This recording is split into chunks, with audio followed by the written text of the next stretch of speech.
All right, guys, I'm just doing live on YouTube today. We're gonna get a little huddle in.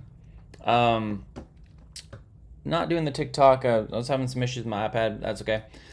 But I do want to get this in here because we're doing it for the community and the community events here strictly. We'll focus a little more on the market insights. We got a lot going on, and as I'm typing the insights, I'm starting to think to myself that it could be very confusing, right?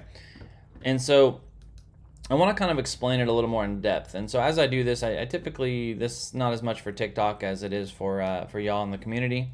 And so I wanted to open up the insights and talk about that a little bit. So I put this out. It was a little later today. There's a lot more to consider. And I want you guys to think about this a little bit when you're looking at these insights. I want to reiterate that when I post like this stuff here, this is current market data, meaning that it is not what I speculate. This is actual contracts. This is just telling you, again, there's more puts in the market than there is calls for these specific contract close days. So sometimes you can look a little farther out to anticipate movement. So you can look here and say, okay, the contracts that expire on the 7th or the 9th, these are more bullish. Contracts that expire a little sooner are more bearish. Now, that could tell you a few things. If this becomes overly bearish, like 1.3, 1.4, 1.41, there's a possibility that the market will push it north because they want to squeeze these puts to make them bleed. This is something new I've added. Whether I keep it or not, I haven't fully decided because I feel like this might confuse people more than help them.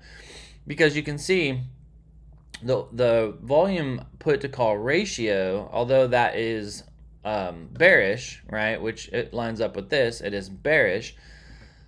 You can look at the basic price action and see we are extremely bullish. I mean, it's nonstop push north, right?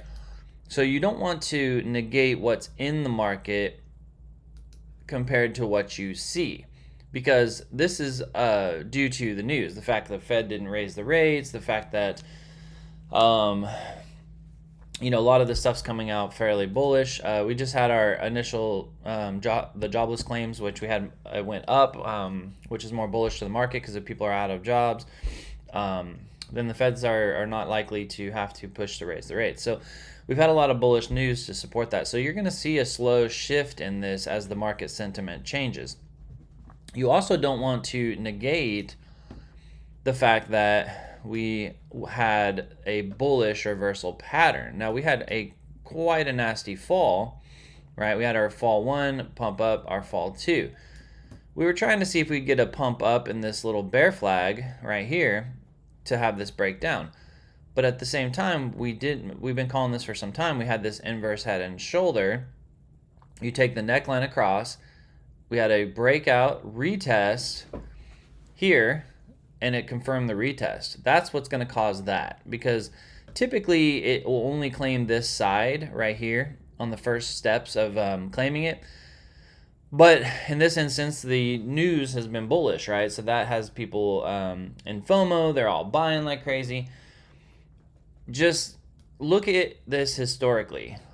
Anytime we have these crazy pushes north, there's going to be some slight pullbacks as we go up, right? It's not going to be consistent. Anybody who bought here, right, look at the volume of this buy. This was yesterday at 3 o'clock on the 1 hour. So you can see right at 3 o'clock, right, towards the end of the market, we had a massive buy. Everybody who bought there is just insane profit. So now you want to look and say, okay, where's our trend lines? Where's where people might be afraid and start to take profit? So you can pull down the first one here, take that wick like that, and you can say, okay, somewhere around 430, people are going to say, I'm out, I'm taking profit, right? They may hold that. Now, also, we have a golden cross that is going to occur in about 10 minutes. The likelihood of this pushing a little higher is possible. And then we'll have a little bit of a retracement, a cool off, because we are extremely overbought. Then the retest will happen of the 21, somewhere around 424 or 425, something like that. That will create a squeeze of the trend line and the 21 like that, typically. And then if it hangs towards the top, we'll pop and go up to this next one. However, if we cannot break this trend line, then we'll have a hard rejection back down to 420, which will likely be roughly where this 200 will be, right, in speculation. So my point is, we don't want to chase big moves like this. Now, if the volume is there, the volume is there. I mean, if we open up this market and people, even after this pump, are just buying and buying and buying, I mean, we'd be crazy to not hop in. We'd be crazy to not try to get some scalps north up to this 430 mark, because there's just a lot of money on the table for that. But you need to set tight stop losses, because if you're wrong, you think about this from yesterday, we were at 416. We're up $10, 10 points from yesterday. That retracement is definitely going to be possible, right? And you can see here, historically, we went from 419 to 431, right? So you had your kind of 11-point run there. And then it dropped all the way back down to 425 before coming back up to 437 and having another 10-point run. So all I'm saying is just be cautious on that. You can't ignore the TA. We have broken this resistance here. And so, the next steps that we have is as it continues to climb, is going to be, if we can find support here, over here, then we're going to push up. This is the neckline of the double top that just absolutely dumped us, right? So it's going to act as pretty strong resistance. So you can almost just also take a line like that.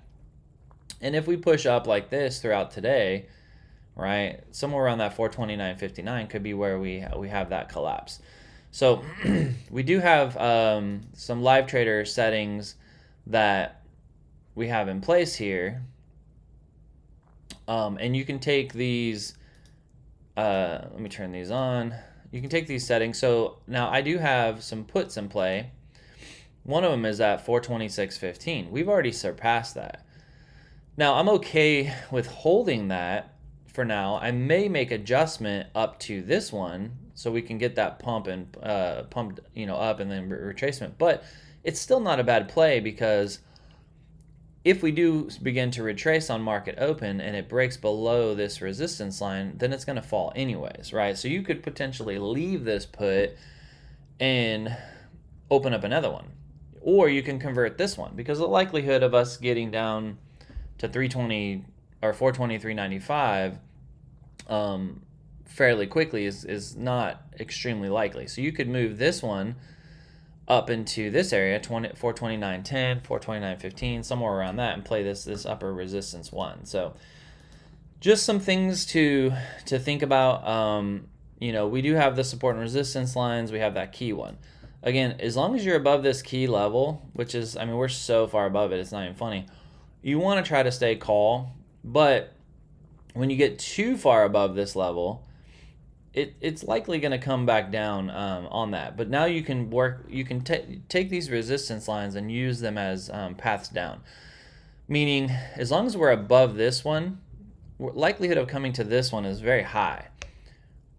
But if we break down and the market open and we start to sell off and we see it break below this one, you can almost take that put down to there, right, to test this as potential support.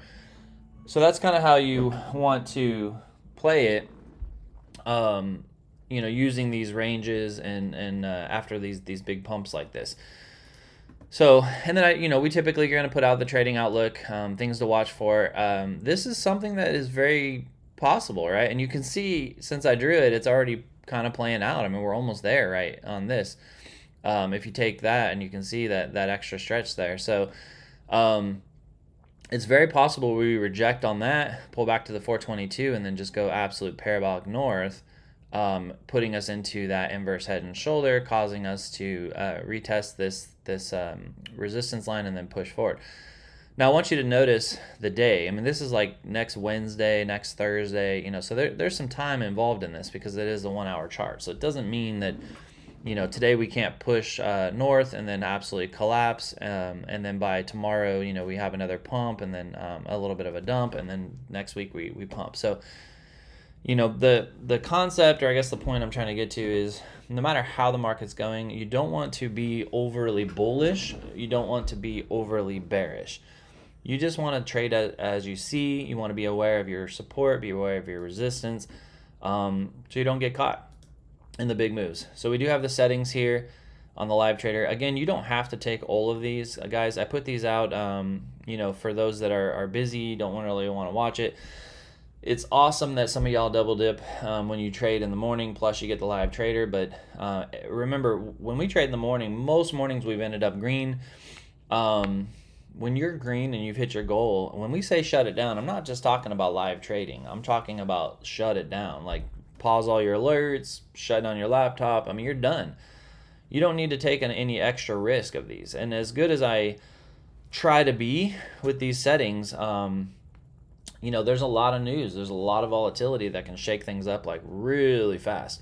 So you don't want to, put any extra risk out there that you don't need to do.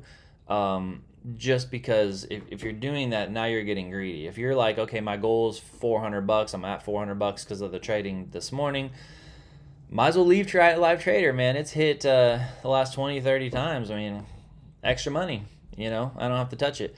But it's also a risk, and that risk is going to be probably more than your $400 that you won. Now, here's some strategies you can do. Let's say you're live trading, you're doing 5 contracts, you make $400.